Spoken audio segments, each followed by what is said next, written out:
సంవత్సరాలు గడిచిన తర్వాత గుర్తుపెట్టుకుని ఎట్టంటోడో తెలుసా అని చెప్పేసి మాట్లాడకూడదు. అంటే క్షమించలేదు, ఎనిమిటీ పెట్టుకున్నాం.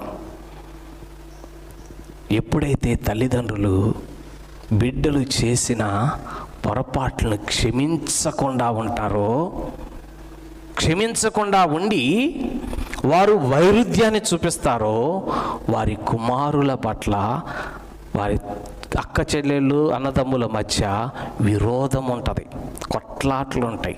ఎక్కడి నుంచి వచ్చింది అది? తల్లిదండ్రుల నుంచే వచ్చింది. అర్థమైందా?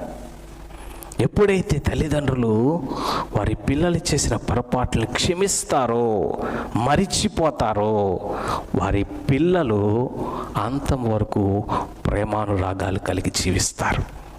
ఒకరినొకరు క్షమించుకొని ప్రేమిస్తారు.